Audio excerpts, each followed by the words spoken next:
Hello guys, welcome back to my channel Katha's diary. আপনারা সবাই কেমন আছেন? আশা করি খুবই ভালো আছেন। তো বসন্তের প্রভাব আমাদের জীবনে সবারই কম বেশি পড়েছে, কিন্তু বাঙালির উৎসব বসন্ত উৎসবের জন্য আজকে আমি ভাবলাম কিভাবে ঘরে হার্বাল কালার তৈরি করে নেওয়া যায় সেটা আপনাদের সকলের সঙ্গে শেয়ার করি। দোকান থেকে কিনে আনা রাসায়নিক কালারের জন্য চুল এবং ত্বক দুটোই ক্ষতিগ্রস্ত হয়, কিন্তু আমার এই হার্বাল কালারে সেটি হবে না। তো চলুন দেখে নিই কিভাবে তৈরি করে নিচ্ছি এই আবির। So let's jump into the video.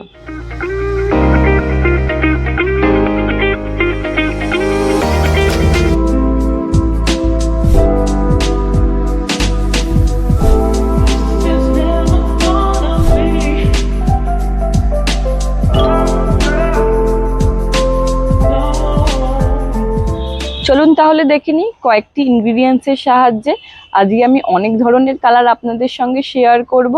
ভিডিওটি স্কিপ না করে সম্পূর্ণ দেখবেন, আশা করি আপনাদের সকলের খুবই ভালো লাগবে।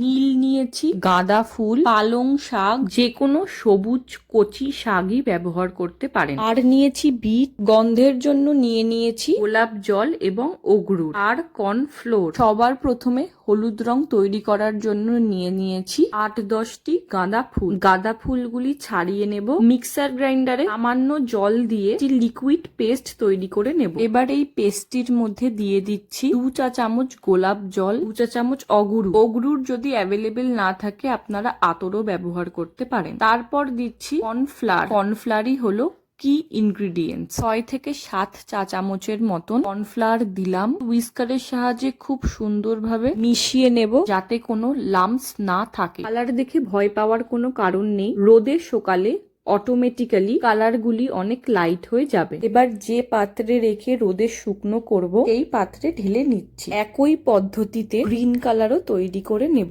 গ্রিন কালারের বেস হিসাবে ব্যবহার করছি পালং শাকগুলিকে খুব ভালোভাবে ধুয়ে কুচি কুচি করে কেটে ফাইন পেস্ট তৈরি করে নেব। ছাঁকনি দিয়ে ছেঁকে নিতে হবে। এবার গ্রিন লিকুইডটির মধ্যে দিয়ে দিচ্ছি 2 চা চামচ অগরুর এবং 2 চা চামচ গোলাপ জল, 6 থেকে 7 চা চামচ কর্নফ্লাওয়ার দিয়ে ভালো করে মিক্সড করে নেব আর রোদে শুকিয়ে নেব। একইভাবে বিট গুলিকেও কেটে একটি লিকুইড তৈরি করে নিয়েছি। তাতে একে একে দিয়ে দিচ্ছি গোলাপ জল, অগরুর এবং কর্নফ্লাওয়ার। খুব ভালোভাবে মিক্সড করব। এই রংটি একদম টকটকে লাল না হলেও একটি মিষ্টি গোলাপি কালার হয়। আর হ্যাঁ, কালার গুলি কিন্তু একদম কড়া রোদে শুকানো যাবে না, হলে কালার ফেড হয়ে যাওয়ার চান্স থাকে। দেখতে দেখতে আমার লাল রংটিও রেডি হয়ে গেল। এবার নীল রঙের আবির তৈরি করে নেব। নীল রঙের জন্য আমি এখানে ব্যবহার করছি কাপড় দেওয়ার যে লিকুইড নীল হয় সেই নীল। একইভাবে পরিমাণ মতন অগরুর, গোলাপ জল এবং কর্নফ্লাওয়ার দিয়ে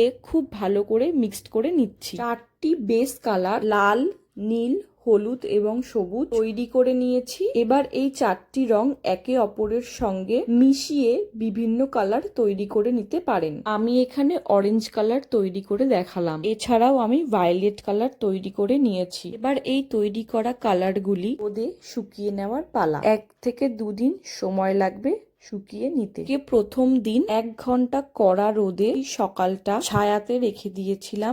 কোনোটা হালকা শুকিয়েছে, আবার কোনোটা জল জলে আছে। পরের দিনও রোদে দিতে হবে। রংগুলি সম্পূর্ণ শুকিয়ে গেছে। ওপরের পোর্শনটা কালচে লাল হলেও এটা কিন্তু কি সুন্দর রেডিশ পিঙ্ক কালার এসছে। অগরুর এবং গোলাপ জল দেওয়ার কারণে খুব মিষ্টি একটি গন্ধ বেরিয়েছে। আমার মতন হাতের সাহায্যে টুকরো টুকরো করেও কেটে নিতে পারো বা হালকা করে মিক্সার গ্রাইন্ডারে একবার ব্লেন্ড করে নিতেও পারো। এবার ছাঁকনির সাহায্যে ছেঁকে নেব যাতে খুব ভালো একটি ফাইন পাউডার পাই। আর হ্যাঁ, আমি এখানে খাওয়ার গোলাপ জল ব্যবহার করিনি। মুখে লাগানোর যে গোলাপ জল সেই গোলাপ জল ব্যবহার করেছি। বড় ছাঁকনি যদি না থাকে তাহলে চালুনিও ব্যবহার করতে পারেন। দেখতেই পাচ্ছেন ছাঁকনি ব্যবহারের ফলে পাউডারটি খুব সুন্দর মিহি এবং ফাইন হয়েছে। একেবারে দোকানে কেনা আবিরের মতন। দোকানে কেনা আর্টিফিশিয়াল আবিরের সঙ্গে ঘরে তৈরি এই হার্বাল আবিরের ফারাক নেই। আমি এখানে 1 চা চামচের মতন গ্লিটার ব্যবহার করছি। আপনাদের কাছে অ্যাভেলেবেল না থাকলে গ্লিটার নাও ব্যবহার করতে পারেন। একই প্রসেসে বাকি আবিরগুলো তৈরি করে নেব। নীল যে আবির তৈরি করেছিলাম সেই কালারটি এবার ছেঁকে নেব। অনেকটা সি ব্লু কালার এসছে। ইয়েলো এবং রেড কালার মিশিয়ে যে অরেঞ্জ কালার তৈরি করেছিলাম সেটিও ছেঁকে নিচ্ছি। খুব সুন্দর টকটকে অরেঞ্জ কালার এসে দেখতে দেখতে সবকটি আবিরই আমি তৈরি করে নিয়েছি। এবার একটি থালার মধ্যে সুন্দর করে সাজিয়ে ফেলুন এবং হোলি খেলার জন্য প্রস্তুত হয়ে যান। সদ্যজাত শিশু থেকে বড় সকলে এই আবির দিয়ে খেলে এনজয় করতে পারেন তাদের হোলির দিনটি। তো দেখতেই পারলেন আজকে আমার হার্বাল আবির তৈরি করার পদ্ধতি। হাতে গোনা কয়েকটি ইনগ্রিডিয়েন্টসের সাহায্যে আমি আজ এতগুলি কালারের আবিরের পদ্ধতি আপনাদের সকলের সঙ্গে শেয়ার করলাম। ভিডিওটি কেমন লাগলো সেটা অবশ্যই আমাকে কমেন্টের মাধ্যমে জানাতে ভুলবেন না। আর যে সকল নতুন বন্ধুরা আমার এই ভিডিওটি দেখছেন তারা অবশ্যই সাবস্ক্রাইব করে তার পাশে বেল আইকনটা ক্লিক করে দেবেন ইনস্ট্যান্ট নোটিফিকেশনের জন্য। Thanks for watching, by.